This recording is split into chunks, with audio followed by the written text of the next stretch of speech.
some of the headlines. This is Democracy Now!, democracynow.org, the War and Peace Report. I'm Amy Goodman at the Community Media Center of Marin in San Rafael, California. Memorial services are scheduled to begin Thursday in Sioux Falls, South Dakota, for former Democratic Senator and presidential candidate George McGovern. He died Sunday at the age of 90. Senator McGovern's best known for running against Richard Nixon in the 1972 presidential election on a platform of withdrawing U.S. troops from Vietnam, reducing defense spending, providing amnesty to those who evaded the draft. On Election Day, McGovern won only one state, Massachusetts, and the District of Columbia. Within 2 years, Nixon would become the first U.S. president to resign.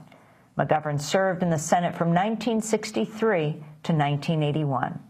On Friday, we aired extended excerpts of the 2005 documentary One Bright Shining Moment, The Forgotten Summer of George McGovern. In a moment, we'll be joined by the film's director, Stephen Vittoria.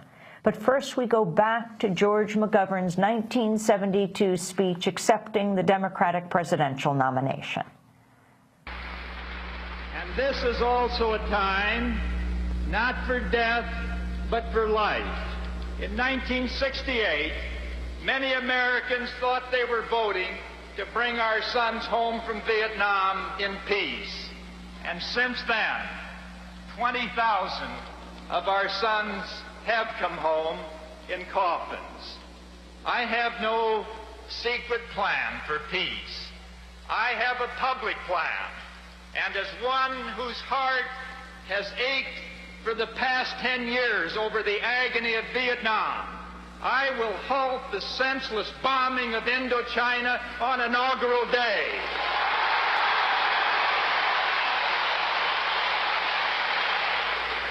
There will be no more Asian children running ablaze from bombed-out schools. There will be no more talk of bombing the dikes or the cities of the North. And within 90 days of my inauguration, every American soldier and every American prisoner will be out of the jungle and out of their cells and back home in America where they belong.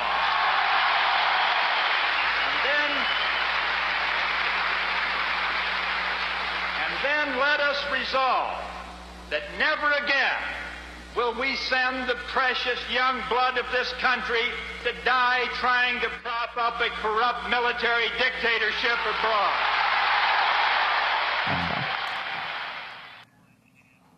The late George McGovern at the 1972 Democratic National Convention. With us here in San Rafael, California, Stephen Vittoria, director of the 2005 documentary One Bright Shining Moment, The Forgotten Summer of George McGovern. Steve Vittoria, in addition to doing the documentary, you came close to Senator McGovern. And give us a thumbnail sketch of George McGovern's life. Well, first, Amy, I want to thank you and Democracy Now! For embracing George McGovern's life and legacy. For 40 or 50 years, the right wing in this country, along with the so-called liberal corporate media, has stomped all over his character. And the man spent his life fighting for peace, fighting for justice, fighting to feed people. So this is a great example of independent media speaking truth to power. So thank you. I became very close with George McGovern. I didn't want to make the film unless he was behind making the film. It would have been very difficult to do the film without him. We're going to talk about my Mumia film. That was very difficult to do the film without Mumia. But George was just an amazing politician in that he came from a state, South Dakota, that was incredibly conservative. In the 1950s, it was a one-party state, Republican. And he and his wife, Eleanor, for years crisscrossed that state together and literally brought back a moribund Democratic Party and created two-party politics in South Dakota. I know we want 3- and 4-party politics, but he had to get two-party politics first. And he became a congressman in 1956. And right from the very beginning, he was somebody that just bucked the system constantly. He bucked the system when John F. Kennedy was president with Fidel Castro. He thought America had a Castro fixation. And as we know, George McGovern was also the earliest and probably most trenchant voice against the Vietnam War. Was he opposed to the embargo against Cuba?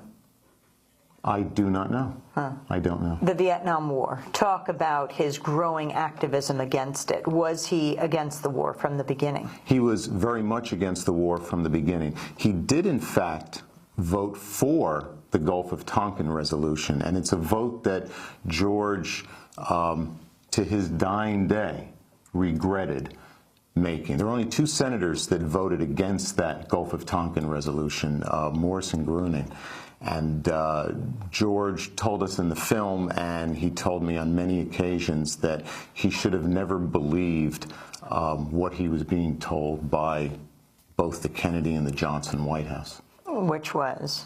Which was that this was going to be a kind of a humanitarian effort. It was going to be quick, and that the Gulf of Tonkin was just to make sure that the soldiers had what they needed. His speech is some of the most powerful against the war, saying another American boy should not die for a foreign dictator. That's right. And one of George's most famous quotes was, "I am sick and tired of old men dreaming up new wars for young men to die in."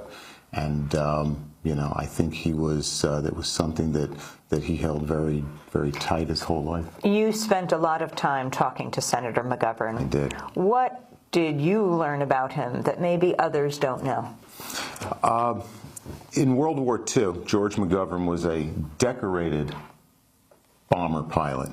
He flew 35 missions over Nazi-occupied Germany when the average lifespan of a crew was about 17 or 18 bombing missions.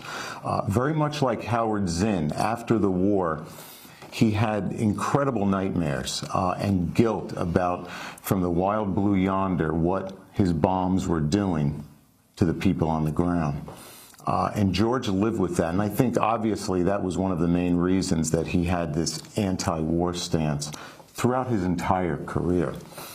He told me, we were in a car on the way to breakfast in Montauk on Long Island at the Hamptons Film Festival, and I felt like he wanted to share something with me. It was almost like a mea culpa. And he told me that he honestly believed that he was a pacifist, and that for an American politician, that's not the kind of thing that you want to roll out in front of the American public. At the time, George was 83, 84, 85 years old, and I said to him, "George, what the hell's the difference right now? You're not running for anything.